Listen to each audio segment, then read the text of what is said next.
Bonjour chers amis investisseurs, comme chaque fin de mois c'est le moment de faire le bilan des positions long terme en cours. Donc je rappelle, je m'appuie sur la stratégie du Koala, qui est en fait un portefeuille de Dalio avec du market timing. Donc portefeuille de Dalio, qui dit portefeuille de Dalio dit une répartition comme suit, donc 30% du capital alloué donc, aux actions, 55% alloué aux obligations à part égale entre long terme et court terme, moyen terme. Et le reste, donc les 15%, à part égale sur les matières premières, à part égale sur l'or et les matières premières non industrielles. Allez, on commence avec une représentation du CAC 40.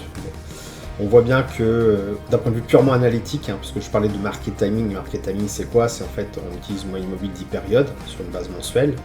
Et donc, si le prix est au-dessus de cette moyenne mobile 10 périodes croissante, on est en position acheteuse, on est acheteur, on est haussier. Et si on est en dessous d'une position, d'une moyenne mobile 10 périodes décroissante, on est tout simplement vendeur. Et dans le cas où finalement on est en dessous, on clôture en dessous d'une moyenne mobile 10 périodes croissante, et bien on ne fait rien. On ne revend pas non plus, mais on n'achète pas. Et pareil, bien sûr, quand on est de toute façon dans une moyenne mobile 10 périodes décroissante, c'est qu'on n'intervient pas sur les marchés, en tout cas sur l'investissement long terme. Et donc le CAC 40, ce mois-ci n'a pas dérogé à la règle. On est depuis maintenant, pratiquement depuis le mois de mars-avril, sous une moyenne mobile 10 périodes décroissante. Donc clairement, le CAC 40, c'est pas folichon. Il y a eu bien sûr des phases de hausse où on pouvait, en mode trading bien sûr, gagner un peu d'argent. Maintenant, nous, en mode investissement, on voit bien que c'est pas top. Si on faisait une analyse un petit peu plus, je dirais, long terme, on a bien sûr un mouvement qui est toujours croissant parce qu'on a un RSI qui est toujours au-dessus de sa zone de neutralité en mensuel. Maintenant, le stochastique indique effectivement depuis à peu près ici, donc depuis décembre l'année dernière, on est quand même en phase, dans un momentum baissier. Et pour l'instant, on n'a pas lieu de penser que ça va se retourner. C'est tout à fait possible que ça le fasse, mais pour l'instant, il n'y a aucune indication. Ce que j'appelle le ROC, donc c'est le ratio of change, en fait, c'est le pourcentage de variation entre la clôture du mois et celle qu'il y avait, donc pour celui-ci, il y a 12 mois. Hop. Donc on voit que voilà, par rapport à si on avait acheté il y a pile un an, on serait là légèrement en baisse, quand même, 8%. Ce ROC-là, c'est la même chose, sauf qu'il fait la moyenne sur 1, 3 et 6 mois. Donc il fait la même chose que celui-ci, donc sur un mois, plus celle sur 3 mois, plus celle sur 6 mois, et on divise par 3. Donc c'est une information intéressante, j'y reviendrai dans quelques temps au niveau d'une formation pour expliquer comment utiliser justement cette notion de momentum. La notion de momentum est toujours liée à une période, par exemple ici, on voit que le prix monte, déjà ça se voit visuellement. Par contre, si on se met à acheter ici, même si la phase est montante et qu'on revend maintenant, on voit qu'on a perdu, tout simplement parce que le momentum sur cette période-là est plutôt baissier. Si on le traduit par le stochastique là qui est baissier, et bien sûr par le ratio of change qui est tout simplement négatif. Donc c'est des grandeurs, des informations qui sont intéressantes à voir, mais on en reparlera un petit peu plus tard. Pour ce qui nous concerne, nous, on voit que le CAC 40 est relativement baissier et on va analyser donc ce que je disais par rapport au portefeuille de Dalio, les différentes variations du mois. Donc, hop, je vais zoomer un petit peu. Donc, pour le CW8, qui est un ETF qui correspond en fait aux actions mondiales, on voit qu'on est toujours en dessous d'une moyenne mobile 10 périodes décroissante. Le mois dernier, on avait clôturé à peu près en dessous, mais la moyenne mobile 10 périodes était encore décroissante, donc il ne fallait pas intervenir. Là, en fait, oui, on a une hausse et puis c'est redescendu. De toute façon, on clôture sous une moyenne mobile 10 périodes décroissante, donc on n'intervient pas, on reste cash pour cette répartition des actions dans le portefeuille de Dalio. Pour la suite, donc pour les obligations, donc hop, long terme, sur 25 ans, c'est relativement clair. On clôture, de toute façon, on est sous une moyenne mobile 10 périodes décroissante depuis un petit moment. On clôture toujours dessous, donc on reste en dehors de l'achat simplement des obligations long terme. Il n'y a rien à faire là-dessus. Le moyen terme, court terme, c'est la même chose. On clôture sous une moyenne mobile 10 périodes décroissante, donc on n'intervient pas, il n'y a pas à se poser de questions. On reste cash sur cette répartition, cette part du capital qu'on avait prévu pour les obligations.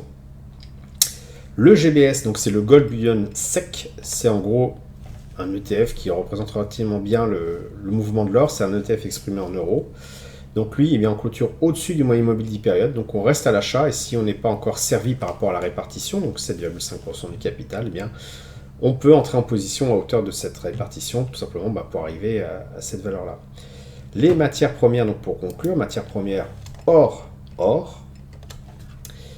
clôture sous une moyenne mobile 10 périodes décroissante, ou en tout cas stagnante, mais légèrement décroissante. Donc on n'intervient pas sur les matières premières, même si on entend à la radio dire que le pétrole va monter, que les matières premières vont exploser. Pour l'instant, on n'a pas d'indication qui nous donne le signal d'entrer en position sur les matières premières, en tout cas avec cette stratégie du koala. Alors vous allez me dire, on est quand même beaucoup en cash, hein, si je reviens sur la répartition, on est quand même beaucoup en cash sur l'ensemble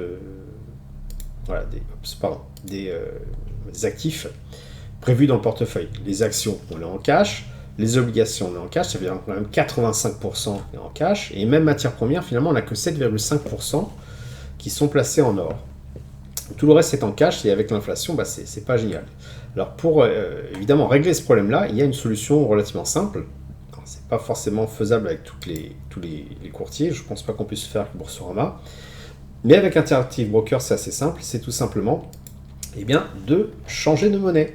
On voit que depuis, donc là j'ai pas mis les dates, mais pratiquement depuis le mois de janvier, on clôture l'euro-dollar sous une moyenne mobile 10 périodes décroissantes, ce qui veut dire que en fait, l'USD-euro, si le graphique existait, il serait inversé, donc ça serait une clôture au-dessus d'une moyenne mobile 10 périodes croissantes. Ça veut dire que le dollar est croissant par rapport à l'euro depuis un petit moment. Et donc plutôt que rester cash, je dirais bêtement, et subir l'inflation, on a tout intérêt à investir les sommes prévues en cash.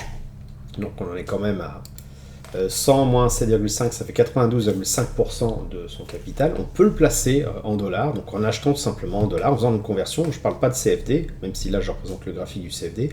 Tout simplement en du change de monnaie. Conserver ce capital, et là on a à peu près je crois que c'était 12%, j'avais mesuré, entre ici et ici. Donc une belle manière de lutter contre l'inflation. Si vous ne voulez pas du dollar, vous pouvez bien sûr faire la même chose en francs suisses, qui est à peu près la même cours, même si elle est un petit peu moins performante. On est plutôt de l'ordre de 8 à 9%. Mais voilà, c'est une solution, donc plutôt que rester bêtement sur de l'euro qui perd de la valeur au fil du temps, l'inflation, de convertir ces 92,5% qu'on avait initialement prévu pour les actions, les obligations et puis les matières premières, les mettre tout simplement sur un support dollar afin de limiter la casse de l'inflation. Voilà, j'espère que vous avez apprécié cette vidéo. Si c'est le cas, je vous invite à laisser un pouce pour m'encourager à continuer. Abonnez-vous à la chaîne YouTube pour ne rater aucune nouvelle publication. Je vous dis merci et à bientôt sur le blog.